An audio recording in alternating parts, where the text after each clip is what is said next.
प्यारे बच्चों, आप सभी का एक बार पुनः स्वागत है मेरे YouTube चैनल जिसका नाम है मैथ्स विद पुरुषोत्तम। और मैं पुरुषोत्तम विश्वकर्मा आप सभी का ढेर सारा स्वागत करता हूं। जैसा कि आपको पता है कि पिछले वीडियो में हम पाइथागोरस थ्योरम से त्रिभुजों की पहचान सीखे थे कि कौन सा त्रिभुज कौन होगा। यदि दो भुजाओं का किसी भी सबसे बड़ी भुजा का योग यदि अन्य दो भुजाओं के वर्गों के योग के बराबर है तो समकोण होगा। यदि एक भुजा का जो वर्ग है बाकी दो भुजाओं पर भारी पड़ जाता है या ज़्यादा हो जाता है उससे तो वो अधिक कोण होगा। अगर एक भुजा छोटी पड़ जाती है तो निश्चित तौर पर वो कौन सा त्रिभुज होगा? न्यून कोण त्रिभुज होगा। तो पिछले वीडियो में हम यहाँ तक की परिभाषाएँ पढ़ चुके हैं। बोलो हाँ कि ना? बिल्कुल हाँ, ठीक है ना। तो आज हम पढ़ने वाले हैं बहुत शानदार चीज़ें, इतनी बेहतर चीज़ें। फिर इनके बारे में डिटेल हम जानकारी, पहले उनकी हम परिभाषाओं के बारे में जान लेते हैं, इनके बीच में कॉमन अंतर कितना होता है वो हम जान लेते हैं। फिर हर एक के बीच बारे में एक वीडियो हम आपको अपलोड ज़रूर करेंगे। चलिए हम देख लेते हैं। और जैसा कि आपको पता है कि पिछला हम आपको टॉपिक रेखा तथा कोण करवा चुके हैं, तो उससे संबंधित जो प्रैक्टिस सीट होगी या क्वेश्चन सीट होगी वो आपको चैनल पर निश्चित तौर पर मिल जाएगी। और चैनल का हमने आपको बताया था कि टेलीग्राम चैनल का जो नाम है हम आपको बता चुके हैं। टेलीग्राम जो चैनल का नाम है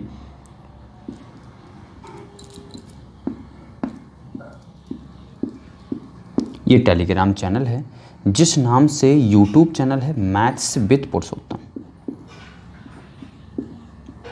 उसी नाम से यूट्यूब चैनल है। तो यहाँ पर जाकर आप सर्च करके और इस ग्रुप को ज्वाइन कर लें और यहाँ से भिन्न भिन्न प्रकार के क्वेश्चन निश्चित तौर पर आपको मिलते रहेंगे।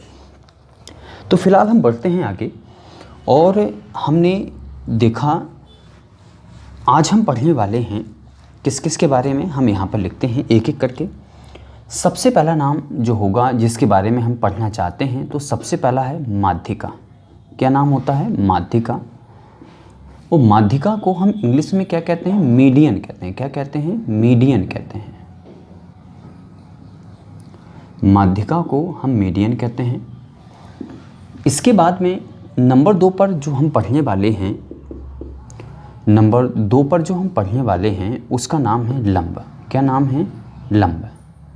इसे हम इंग्लिश में एल्टीट्यूड कहते हैं, एल्टीट्यूड भी कहते हैं और परपेंडिकुलर भी कहते हैं। क्या कहते हैं? परपेंडिकुलर भी कह देते हैं।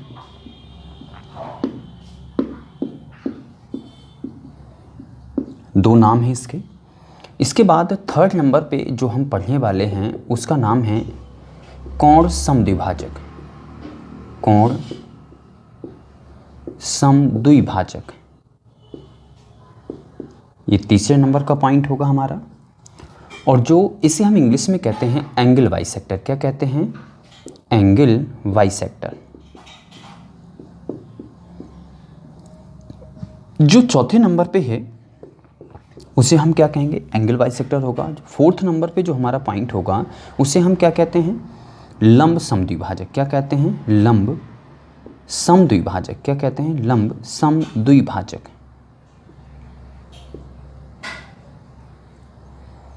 लंब समद्विभाजक कहते हैं उसको, समझ पा रहे होंगे। इसको हम इंग्लिश में क्या कहते हैं? परपेंडिकुलर बाइसेक्ट कहते हैं। क्या कहते हैं? परपेंडिकुलर बाइसेक्टर कहते हैं। चलिए, ये 4 नाम हमने आपके लिए लिख रखे हैं और इन चारों के बारे में हम डिटेल जानकारी पढ़ने वाले हैं। किस तरीके से वो आपको बता देते हैं। चलिए देखते हैं। चारों के बारे में डिटेल जानकारी ये है प्यारे बच्चों, अगर हम आपको माध्यिका की परिभाषा के बारे में कहें तो माध्यिका की परिभाषा बिल्कुल सिंपल सी होती है या बिल्कुल निश्चित होती है, फिक्स होती है। माध्यिका की जो परिभाषा होती है मैं यहाँ पे लिखे देता हूँ कि किसी भी त्रिभुज में किसी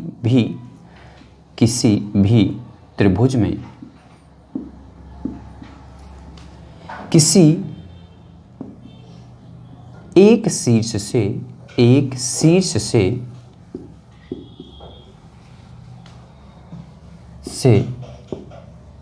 सम्मुख भुजा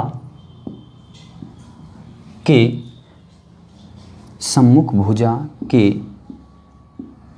मध्य बिंदु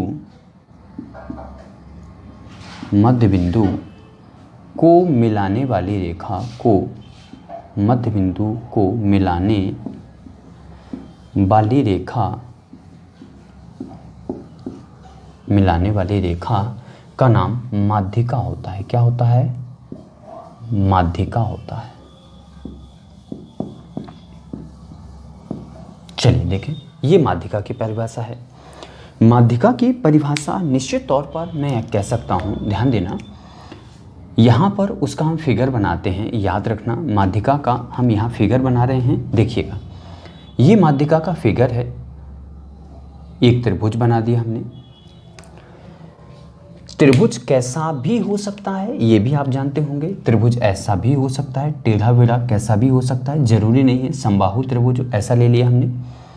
अगर हम माध्यिका की जो परिभाषा अगर हम कहें, माध्यिका किसे कहेंगे हम, तो उसके बारे में जान लेते हैं। अगर हम इस, ध्यान देना, ये तीनों भुजाएं कहलाती हैं और ये तीनों के तीनों जो पॉइंट होते हैं, 1, 2 और ये 3, ये तीनों के 3 पॉइंट होते हैं।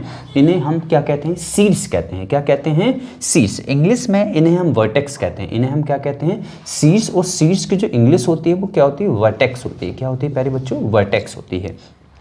तो किसी भी त्रिभुज के एक शीर्ष से, ध्यान देना, अगर हम इस शीर्ष से चलें तो इस वाली भुजा के मध्य बिंदु, ध्यान देना ये है मध्य बिंदु, को मिलाने वाली इस लाइन का, ध्यान देना, इस लाइन का नाम क्या होगा? माध्यिका नाम होगा। क्या, कौन सा क्या नाम होगा? माध्यिका नाम होगा। प्यारे बच्चों, इतना आप समझ चुके होंगे। अगर ये मिड पॉइंट है, ध्यान देना, मध्य बिंदु है, मध्य बिंदु होगा तो निश्चित तौर पर ये आधी आधी हो जाएगी भुजा, जितनी भी होगी ये 1/2 हो जाएगी। अच्छा, अगर हम आपसे कहें फॉर एग्जाम्पल, एक यहाँ से भी माध्यिका खींची जा सकती है और एक यहाँ से भी माध्यिका खींची जा सकती है, तो अगर आपसे कभी यही पूछ लिया जाए कि त्रिभुज में कितनी माध्यिकाएं खींची जा सकती हैं, तो प्यारे बच्चों 3। कितनी खींची जा सकती हैं? 3।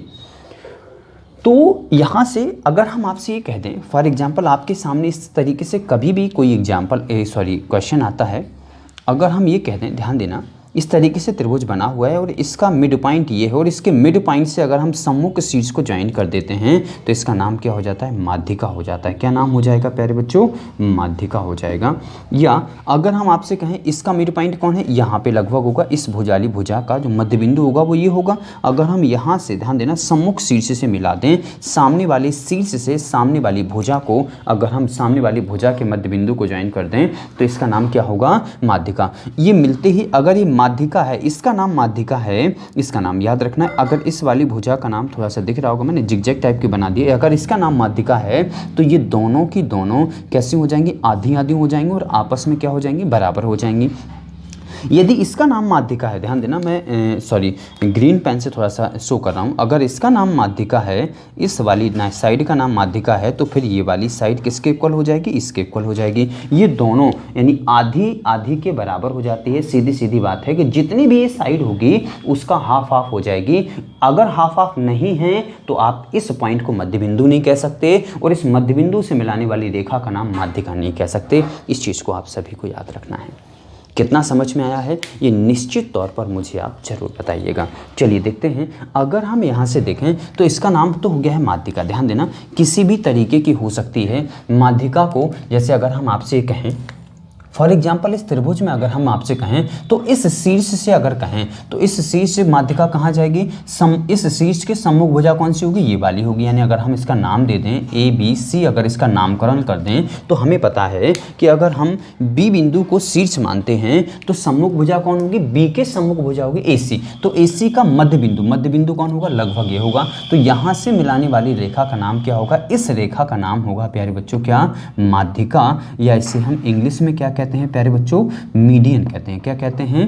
मीडियन कहते हैं। इन चीज़ों को आप सभी को याद रखना है। इसका नाम मीडियन है और किसी त्रिभुज में कम से कम, ध्यान देना, ज़्यादा से ज़्यादा 3 माध्यिकाएं या 3 मीडियन खींचे जा सकते हैं। इन चीज़ों को आप सभी को याद रखना है। ये कौन है? माध्यिका है।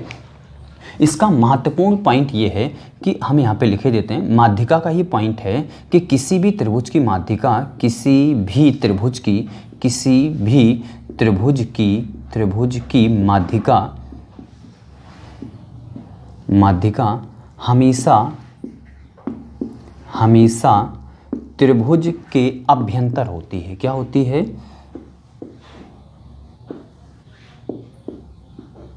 अभ्यंतर। क्या होती है? अभ्यंतर। आधा भाव होता है प्यारे बच्चों, अभ्यंतर होती है। अभ्यंतर का मतलब क्या होता है? अंदर होती है। अभ्यंतर का मतलब क्या होता है? अंदर होती है।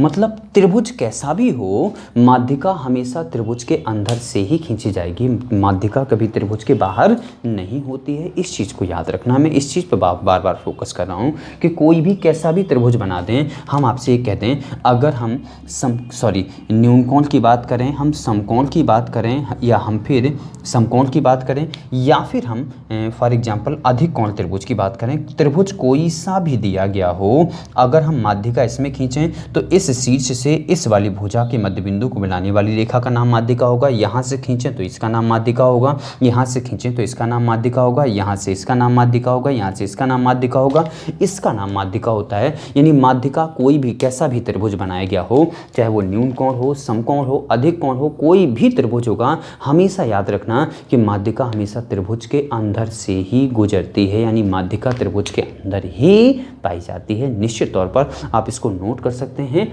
या लिख सकते हैं, जो भी आपको करना हो आप कर सकते हैं। फिलहाल हम बढ़ते हैं अगले पॉइंट पर।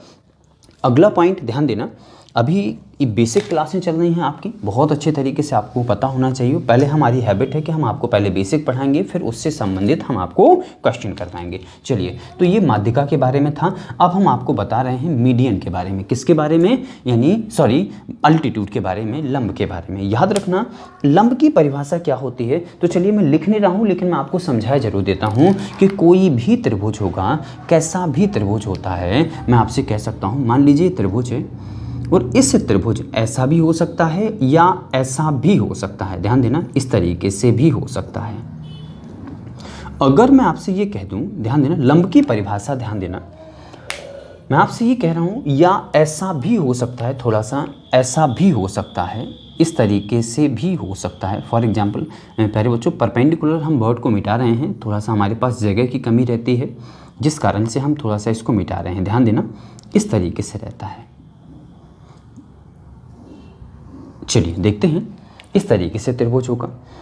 परपेंडिकुलर की एक महत्वपूर्ण कंडीशन ये होती है, परपेंडिकुलर सीधी सीधी बात ये होती है, परपेंडिकुलर क्या कहलाता है, जिसे हम लंब कहते हैं। वह रेखा जो आधार के साथ 90 डिग्री का कोण बनाती है उसे हम परपेंडिकुलर या अल्टीट्यूड कहते हैं। आपने देखा होगा जो कंस्ट्रक्शन का काम करते हैं, जो मिस्त्री वगैरह होते हैं, कंस्ट्रक्शन का काम करते हैं, उनके हाथ में एक औजार होता है जिसका नाम होता है सॉल। क्या नाम होता है? सॉल। वो हर एक ईंट को रखते ही, जैसे वो किसी भी लाइन की पहली ईंट रखेंगे तो उसको सॉल से चेक करते हैं कि बाकी ईंटों के पैरेलल है या नहीं है, यानी बाकी ईंटों के सीध में है कि नहीं है, यानी 90 डिग्री हो रहा है कि नहीं हो रहा। आपने देखा होगा मकान की जो दीवारें होती हैं बिल्कुल 90 डिग्री पे खड़ी होती हैं। क्यों? क्योंकि वो सॉल से लगाई जाती हैं। किससे लगाई जाती हैं? सॉल से लगाई जाती हैं। अल्टीट्यूड वो होता है जो उस वहाँ से सीधी सीधी बात ये है। फॉर एग्जाम्पल आप ये बताइए, अल्टीट्यूड को हम क्या कहते हैं? याद रखना, इसे हम लंब कहते हैं। मान लीजिए कि ये हमारे पास ये पेड़ है। कौन क्या है? ये पेड़ है प्यारे बच्चों, और इसकी ये बहुत सारी शाखाएं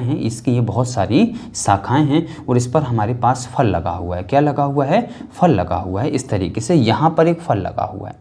हम आपसे कहें ये फल अगर गिरेगा तो कहाँ गिरेगा, तो आप कहेंगे सर यहाँ पर, इसमें अगर वेट होगा निश्चित तौर पर इसका वहीं पर जहाँ उसका गुरुत्व केंद्र काम कर रहा होगा, वहीं पर ग्रेविटेशनल फोर्स जहाँ पे काम कर रहा होगा। आधार तो ध्यान देना, ये आवश्यक थोड़ी कि जितनी जगह में पेड़ लगा हुआ है उतनी आधार कहलाता नहीं भैया। इसके पैरेलल कहीं पर भी, इसके यहाँ पर कहीं पर भी, ये सारा का सारा यहाँ पर चले जाएँ आप, सारा का सारा क्या कहलाएगा? इसके लिए आधार कहलाएगा। तो आप ही बताइए इसका आधार, यानी ये जो फल होगा वो निश्चित तौर पर यहाँ गिरेगा या नहीं गिरेगा, ये आप ही बताइए। आप कहेंगे सर बिल्कुल गिरेगा। कि आप ये चाहते हैं कि फल ऐसा जाए भैया, जहाँ से लगा हुआ है, इस डाली से लगा हुआ है तो पहले वो यहाँ से टूट के यहाँ पर आए, फिर यहाँ पर वो पेड़ के नीचे गिरे। ऐसा कभी हो सकता है क्या? नहीं हो सकता है। तो यानी पेड़ कहाँ, पेड़ से अगर फल गिरता है तो सीधा आधार पे गिरता है। अब आप कहो सर कि पेड़ आधार तो इतने में है, यानी पेड़ तो इतने जगह में लगा हुआ है, तो भैया इतनी जगह में गिरेगा।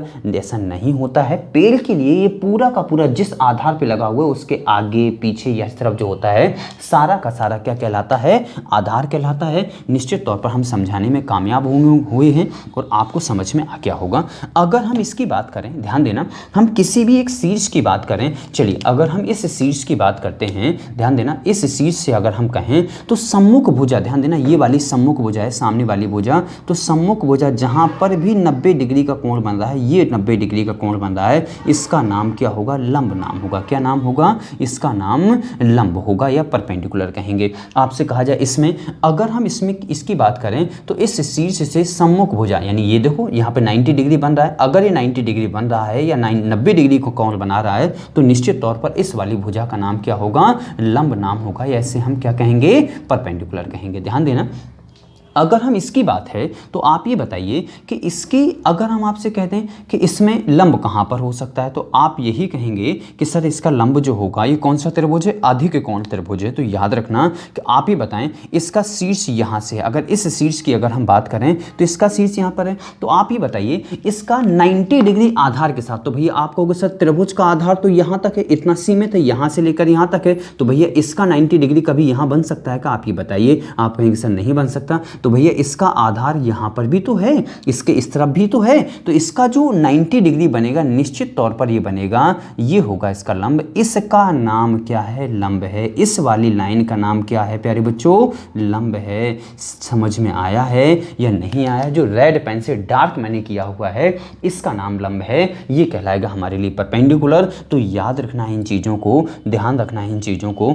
चलिए अब हम आपको यही बता रहे हैं, बहुत अच्छे तरीके से आपको समझते रहना है। याद रखना, अगर मैं इस वाली लाइन की बात करूं, इस वाले शीर्ष से अगर मैं कहूं कि इस शीर्ष का लंब कहाँ होगा, तो भैया इस शीर्ष से अब इसके सामने वाला तो भुजा, इसके सामने वाली जो भुजा होगी अब ये आधार बन जाएगी, यानी इसके सामने वाली भुजा कौन सी, ये वाली। तो अब आप कहोगे सर आधार तो ये वाली भुजा है, तो भैया यहाँ से इस पॉइंट से इस आधार पर कभी भी 90 डिग्री नहीं बनने वाला है, तो भैया इस भुजा को आगे बढ़ा दो, तो इस भुजा को हमने आगे बढ़ा दिया, तो भैया यहाँ से जो नाम बनेगा इसका नाम क्या होगा, राइट एंगल यानी परपेंडिकुलर नाम होगा।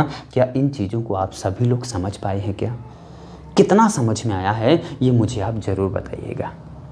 समझ पा रहे हैं इन चीज़ों को। चलिए, और अगर मैं इसकी बात करूं, ध्यान देना एक चीज़ ये है, अगर मैं इसकी बात करूं तो एक तो यहाँ पर क्या होगा, अंदर होगा। याद रखना एक कहाँ पर होगा, अंदर होगा। लेकिन अगर हम समकोण त्रिभुज की बात करें, ध्यान देना ये समकोण त्रिभुज है हमारे लिए, ये कौन सा है, 90 डिग्री वाला ट्रायंगल है, समकोण त्रिभुज है। तो समकोण त्रिभुज में अगर मैं इस शीर्ष से अगर कहूँ तो इस शीर्ष से याद रखना सम्मुख भुजा ये वाली होगी, तो इस पर 90 डिग्री, तो आप कहोगे सर यही तो वो लाइन है जो 90 डिग्री बना रही है, तो भैया इसका लंब कौन होगा, यही होगा। और ध्यान देना इस शीर्ष से इस भुजा पर लंब होना चाहिए, तो भैया इस शीर्ष से यही लंब होगा, यानी ये दोनों के दोनों क्या कहलाते हैं, लंब कहलाते हैं। इसलिए जब आपने पाइथागोरस थ्योरम लगाई होगी तो इसलिए कहा होगा, आपने बहुत अच्छे सुना होगा, बोले जो इसका सबसे बड़ी भुजा होती है वो कर्ण, वो कभी नो चेंज होती है, बाकी ये दोनों भुजाएं ये लंब होगी तो ये आधार होगी, और ये लंब होगी तो फिर ये आधार होगी। निश्चित तौर पे आपने पढ़ा होगा। तो अगर मैं आपसे कह दूं, ध्यान देना, लंब के बारे में एक नोट लिख रहे हैं कि किसी भी त्रिभुज का जो लंब होगा, याद रखना लंब जो होता है किसी भी त्रिभुज का कहीं पर भी स्थित हो सकता है, त्रिभुज के अंदर भी हो सकता है, त्रिभुज के बाहर भी हो सकता है, और भुजा पर भी हो सकता है। मैं इस तरीके से कह दूं, ध्यान देना, मोस्टली जो होता है अगर न्यून कोण त्रिभुज है, ध्यान देना न्यून कोण त्रिभुज है, न्यून कोण त्रिभुज है या फिर समकोण त्रिभुज है, याद रखना प्यारे बच्चों, न्यून कोण त्रिभुज है या समकोण त्रिभुज है या अधिक कोण त्रिभुज है। हम यहाँ तीनों कंडीशन लिख रहे हैं, न्यून कोण त्रिभुज है आपके पास में या अधिक कोण त्रिभुज है। याद रखना न्यून कोण त्रिभुज है तो निश्चित तौर पर जो इसका अल्टीट्यूड होगा, लंब होगा, वो कहाँ होगा, त्रिभुज के अंदर होगा। कहाँ होगा, त्रिभुज के अंदर होगा। समकोण त्रिभुज में ध्यान रखना दो भुजा पर होते हैं दो ठो लंब, ध्यान रखना क्योंकि लंब जो होते हैं वो गिनती में 3 होते हैं, तो इसके तीनों के तीनों अंदर होते हैं। समकोण में दो भुजाओं पर होते हैं और एक अंदर होता है। दो कहाँ होते हैं, भुजाओं पर होते हैं, वो एक कहाँ पर होता है, अंदर पे होता है। तो हम क्या लिख सकते हैं, यानी इसके दो जो लंब होते हैं, दो लंब भुजाओं पर होते हैं, दो जो लंब होते हैं दो भुजाओं पर होते हैं, और एक कहाँ होता है, एक अंदर होता है, एक एक लंब कहाँ होता है, त्रिभुज के अंदर होता है। अधिक कोण की बात अगर हम करें तो याद रखना कि दो बाहर होते हैं, दो लंब जो होते हैं वो कहाँ होते हैं, बाहर होते हैं, और एक जो होता है वो कहाँ होता है प्यारे बच्चों, अंदर होता है। थोड़ा सा जगह कम है इसलिए मैं आपको उतना लिखे देता हूँ कि आपको बहुत अच्छे से समझ में आ जाएगा। याद रखना ये अधिक कोण त्रिभुज था तो ये वाला लंब और ये वाला लंब बाहर था, अगर इस शीर्ष से इस भुजा पर अगर डाल दें तो वो कहाँ हो जाएगा, अंदर हो जाएगा। अगर सेम कंडीशन समकोण में होती है कि दो ये भुजाओं पर होते हैं, अगर इस शीर्ष से इस पे डाल दें तो कहाँ हो जाएगा, अंदर हो जाएगा। लेकिन न्यून कोण त्रिभुज में हमेशा चाहे इस शीर्ष से डालो, चाहे इस शीर्ष से डालो, चाहे इस शीर्ष से डालो, हमेशा कहाँ होगा, अंदर होगा। निश्चित तौर पर आप इस सब चीज़ों को समझ चुके होंगे। कितनी चीज़ें समझ में आई हैं ये मुझे आप ज़रूर बताइएगा। चलिए हम आगे चलते हैं और आगे हम नाम लिखते हैं। तो हमने इस वाले फिगर को मिटा दिया है, आगे चलते हैं। अगली जो हमारी पास परिभाषा है वो कौन है, कोण समद्विभाजक भुजा। तो कोण समद्विभाजक भुजा के बारे में हम सिंपल सी आपको परिभाषा बताते हैं। आपको कोण समद्विभाजक भुजा क्या कहलाती है इसके बारे में हम बिल्कुल सिंपल सी आपको परिभाषा ये बता रहे हैं। देखिएगा प्यारे बच्चों, ये होती है कोण समद्विभाजक भुजा। ध्यान देना, कोई भी त्रिभुज होता इस तरीके से, अगर हमारे पास एक ट्रायंगल दिया गया है प्यारे बच्चों, आप इन चीज़ों को स्क्रीनशॉट लेते रहिएगा, क्योंकि हो सकता है कि मुझे कभी ज़रूरत पड़ने पर मैं किसी को मिटा भी सकता हूं। तो निश्चित तौर पर आप पहले तो एक बार स्क्रीनशॉट ले लीजिए। बाकी तो हम मिटा कुछ नहीं रहे हैं, लेकिन हम दो परिभाषाएं और लिख रहे हैं, हो सकता है ज़रूरत पड़ने पर मैं उनमें से कुछ किसी को मिटा भी सकता हूं। चलिए अब हम आपको बताते हैं कोण समद्विभाजक भुजा के बारे में। तो ध्यान देना, कोण एंगल कहलाता है, सम का मतलब कहलाता है समान, और द्विभाजक यानी समान दो भागों में बांट देना क्या कहलाता है, कोण समद्विभाजक कहलाता है। याद रखना,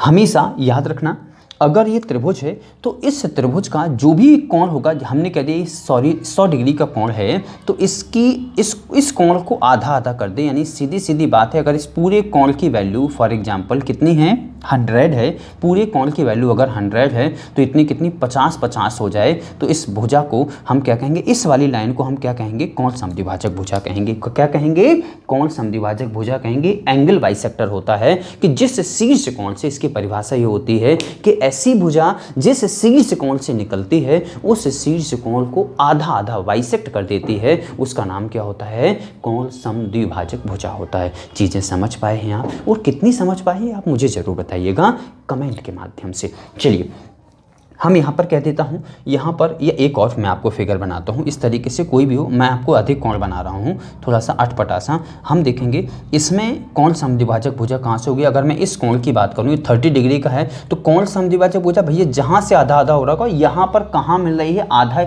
इस भुजा को आधा कर रही है, नहीं कर रही है, ये उसकी परिभाषा के अंतर्गत नहीं आता है। केवल इसकी परिभाषा के अंतर्गत आता है कि कोण समद्विभाजक समान दो भागों में, एंगल वाई मीन्स होता है टू सेक्टर, मीन्स पार्ट कर देना, एंगल के टू पार्ट कर देना, एंगल वाई सेक्टर कहलाता है। तो हम यहाँ पर क्या लिख सकते हैं, देखो अगर मैं इस कोण की बात करूं, ध्यान देना, अगर ये 20 डिग्री का है तो एक ऐसी लाइन जो इसको आधा आधा 10 डिग्री कर दे, वो चाहे कहीं पर भी मिल सकती है, हाफ हाफ मिल सकती है, कहीं पर भी मिल सकती है। मुझे उससे कोई मतलब नहीं कि सम्मुख भुजा पर वो कहाँ मैच टच कर रही है, मुझे इससे कोई मतलब नहीं है। बस मुझे इतना पता है कि जिस शीर्ष कोण से निकलती है उस शीर्ष कोण को आधा आधा कर दे, उसका नाम क्या कहलाता है, उसका नाम क्या कहलाता है, कोण समद्विभाजक भुजा कहलाता है। याद रखना। और इसके बारे में अगर हम आपसे कहें, इसके बारे में अगर हम आपसे कह दें तो हमेशा ये, अगर इसके बारे में हम कहें तो कोण समद्विभाजक भुजा, कोण समद्विभाजक भुजा, कोण समद्विभाजक भुजा, कोण समद्विभाजक भुजा, कोण समद्विभाजक भुजा हमेशा त्रिभुज के अंदर होती है। तो कोण समद्विभाजक भुजा हमेशा त्रिभुज के अंदर होती है, अंदर होती है। ये कभी भी बाहर नहीं होती है, सीधी केवल और केवल त्रिभुज के अंदर पाई जाएगी। ये आपको समझ में आ गया होगा। अब चलते हैं परपेंडिकुलर बाइसेक्टर पर, यानी लंब समद्विभाजक पर। लंब समद्विभाजक क्या कहलाता है, परपेंडिकुलर बाइसेक्टर कहलाता है। इसके बारे में हम परिभाषा इस तरीके से कहेंगे, याद रखना, लंब समद्विभाजक यानी समान दो भाग करते हैं, और लंब मीन्स 90 डिग्री पर भैया एक ऐसी भुजा जिसके 90 डिग्री पर दो टुकड़े हो जाएं, 90 डिग्री पर दो बराबर बराबर टुकड़े हो जाएं, उसे हम क्या कहेंगे? लंब समद्विभाजक भुजा कहेंगे। समझ में आ गया?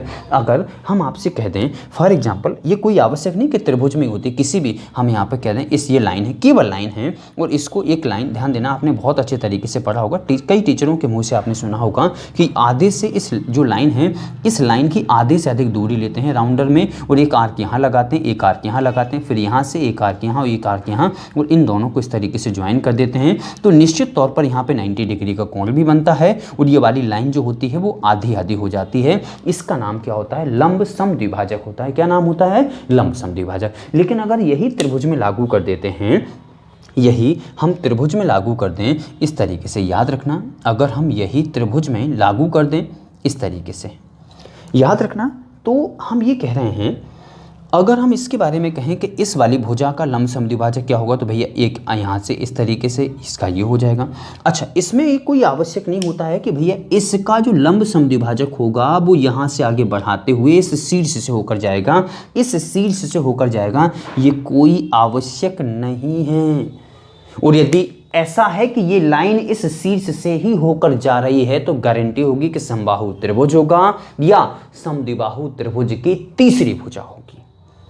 और यदि ऐसा नहीं है तो इनमें से कोई भी त्रिभुज हो सकता है, लेकिन अगर ये वाली लाइन इस पॉइंट से होकर जा रही है तो मैं कह सकता हूं कि वह त्रिभुज या तो समबाहु त्रिभुज होगा या समद्विबाहु त्रिभुज की ये जो तीसरी भुजा है, ये वाली नीचे वाली लाइन, वो कौन सी होगी? तीसरी, थर्ड साइड होगी। इस चीज़ को आप सभी को याद रखना है। अगर हम आपसे कह दें, ध्यान रखना है कि इस तरीके से एक और फिगर हम आपको बना दें, ध्यान देना, इस तरीके से अगर हम फिगर बनाएं तो इसका कौन होगा लंब समद्विभाजक भैया? तो इसका इस तरीके से, इसका इस तरीके से, यहाँ से आपको इसका नाम क्या होगा भैया? यहाँ पर 90 डिग्री भी कोण भी बनेगा, यहाँ पे भी बनेगा, और याद रखना ये दोनों आपस में कैसे हो जाएंगे? बराबर हो जाएंगे। इसका नाम क्या होता है? लंब समद्विभाजक होता है। क्या होता है? परपेंडिकुलर बाइसेक्टर होता है। चीज़ें कितनी समझ में आई हैं ये मुझे आप ज़रूर कमेंट के माध्यम से बताइएगा। आप इन चीज़ों को लिख सकते हैं, नोट कर सकते हैं, अन्यथा हम इन चीज़ों को फिलहाल मिटाने का प्रयास कर रहे हैं और अगली कंडीशन को आपको ज़रूर बताते हैं कि अगली कंडीशंस क्या है। ध्यान रखना, कुछ चीज़ों को हम मिटा रहे हैं, तो चलिए इन चीज़ों को हम मिटाए देते हैं। अब हम चलते हैं, कुछ जो इनकी कॉमन परिभाषाएं होती हैं वो याद रखना। मैं यहाँ पर इस तरीके से आपको बताने का प्रयास कर रहा हूँ। यहाँ देखें, यदि, याद रखना,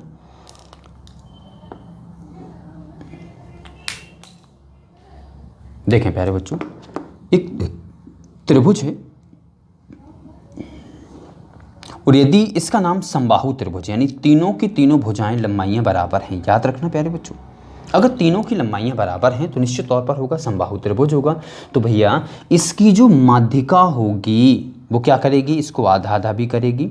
याद रखना, जो इस तरीके से लाइन खींची जाएगी भैया वो आधा आधा भी करेगी तो इसका नाम माध्यिका हो जाएगा। इस कोण को आधा आधा करेगी तो कोण समद्विभाजक भुजा हो जाएगा। यहाँ 90 डिग्री बनाएगी तो भैया कौन सा हो गया? लंब हो जाएगा। और ध्यान देना कि इस भुजा को आधा आधा भी कर रही हो, 90 डिग्री भी बना रही है तो लंब समद्विभाजक भुजा हो जाएगा। यानी मैं ये कह रहा हूँ कि यदि समबाहु त्रिभुज दिया गया है और उसमें खींची गई इस तरह की रेखा, यानी कोई भी एक रेखा खींच दीजिए, वही माध्यिका कहलाएगी, वही लंब कहलाएगी, वही कोण समद्विभाजक भुजा कहलाएगी, वही लंब समद्विभाजक भुजा कहलाएगी। क्यों? हम आपको बता चुके हैं, माध्यिका की केवल इतनी पहचान होती है कि याद रखना इसको आधा आधा कर देना। लंब की पहचान होती है यहाँ 90 डिग्री कोण बना देना।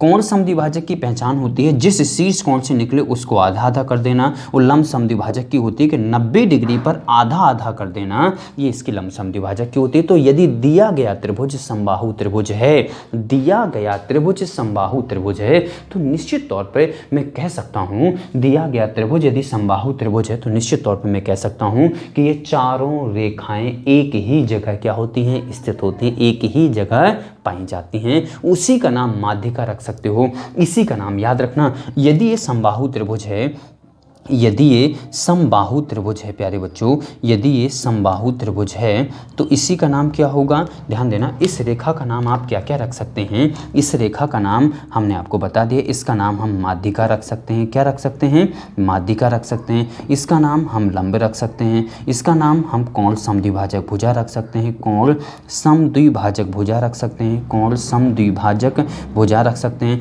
इसका नाम हम लंब समद्विभाजक भुजा रख सकते हैं, लंब सम द्विभाजक भुजा रख सकते हैं, याद रखना।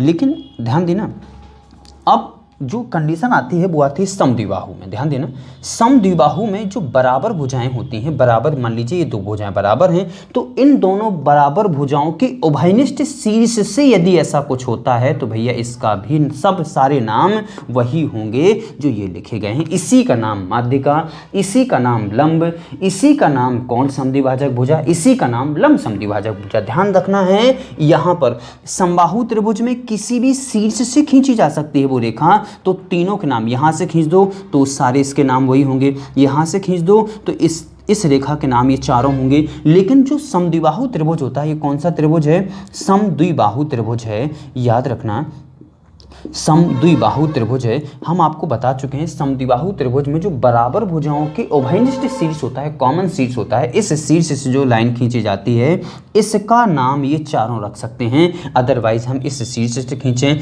इस शीर्ष से खींचें तो ये कंडीशन पॉसिबल नहीं होती है, याद रखना, इन चीज़ों आप सभी को याद रखना है। अब अगली जो हम कंडीशन बता रहे हैं बहुत अच्छे तरीके से सुनना, हम आपको चारों चीज़ों में अंतर करके बताते हैं, याद रखना। मैं यहाँ पर इस तरीके से एक एंगल त्रिभुज बनाता हूँ, याद रखना, ध्यान देना, इस तरीके से हमने एक ट्रायंगल बनाया है, याद रखना, थोड़ा सा अटपटा सा बना रहे हैं,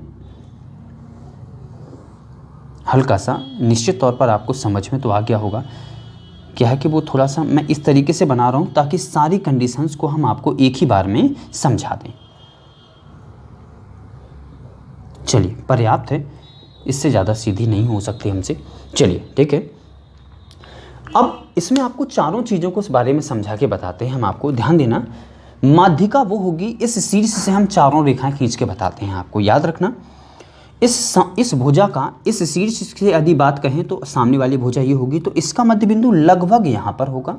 तो इस वाली लाइन का नाम जो रेड पेन से है, ध्यान देना, क्योंकि यहाँ इस पॉइंट से ये वाली लाइन क्या हो रही, आधी आधी, तो इसका नाम क्या होगा, माध्यिका होगी। हम चारों चीज़ों में आपको अंतर करके बताते हैं, ये माध्यिका होगी, क्योंकि ये त्रिभुज कौन सा है, विषम बाहु त्रिभुज है। कौन सा नाम है इसका, विषम बाहु त्रिभुज नाम है, विषम बाहु नाम है इसका, विषम बाहु त्रिभुज नाम है इसका, याद रखना। लंब की अगर हम बात करें तो इस शीर्ष से, प्यारे बच्चों, लंब की हम ग्रीन पेन से बात करें, इस शीर्ष से सामने वाली भुजा पर जहां 90 डिग्री का कोण बन रहा है भैया, यहाँ पे 90 डिग्री का कोण बन रहा है, तो इस वाली भुजा, इस लाइन का नाम यहाँ 90 डिग्री बन रहा है, तो इस जो ग्रीन लाइन से इसका नाम क्या होगा, लंब होगा। ध्यान रखना इन चीज़ों को। चलिए आगे चलते हैं, अब आते हैं कोण समद्विभाजक भुजा पे। तो भैया आप ये बताइएगा, थोड़ा सा आपको हल्का सा, इन चीज़ों को हल्का सा मिटा रहे हैं हम थोड़ा सा, ताकि आपको समझ में आ जाएगा। हम आपसे लंब के बारे में हम आपको बता चुके हैं, इस कोण का जो आधा आधा करते, तो कोण का आधा तो लगभग ये कहलाएगा। देखो अच्छी तरीके से, अगर ये पूरा कोण 100 डिग्री का होगा तो ये 50-50 लग रहे हैं कि नहीं लग रहे हैं, देखो अच्छे से। आधा आधा जहां से हो जाएगा तो भैया इस ब्लैक लाइन का जो नाम होगा वो कौन होगा, हम इनको जाके बाकी हम मिला देते हैं, रेड की हम रेड से मिला देते हैं, ध्यान देना, वो देते हैं, याद रखना।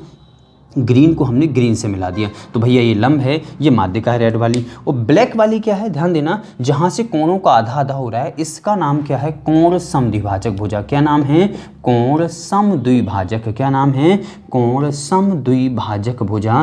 प्यारे बच्चों आप चीज़ों को समझ पा रहे होंगे। चलिए इसका नाम क्या है, कोण समद्विभाजक भुजा। अब आते हैं लंब समद्विभाजक पे। तो लंब समद्विभाजक क्या कहलाता है, जिस आधार पे एक कोई भुजा होगी उसको आधा आधा करेगी, 90 डिग्री पे आधा आधा करेगी। तो भैया हम आपसे कहते हैं, इस बारी अगर भुजा की बात करें तो यहाँ से एक आर्क यहाँ लगाया जाएगा, यहाँ से एक आर्क यहाँ लगाया जाएगा, यहाँ से एक यहाँ लगाया जाएगा और ये यहाँ लगाया जाएगा। तो भैया इस तरीके से जो लाइन खींची जाएगी, यहाँ पे 90 डिग्री का कोण भी बनेगा, 90 डिग्री का कोण भी बनेगा और ये आधी आधी भी हो जाएगी। तो इसका नाम जो ब्लैक से है, इसका नाम क्या होगा, लंब समद्विभाजक नाम होगा, लंब समद्विभाजक नाम होगा। प्यारे बच्चों चीज़ें कितनी समझ में आई हैं ये मुझे आपको ज़रूर बताना है। ओ भैया वीडियो को फ्री में नहीं देखना, मैं बड़ी मेहनत करता हूँ आप सभी के लिए। कितनी चीज़ें समझ में आई हैं ये मुझे आप ज़रूर बताइएगा, कितनी चीज़ें समझ में आई हैं। और वीडियो को फ्री में नहीं देखना है क्योंकि हम आपके लिए बहुत मेहनत करते हैं।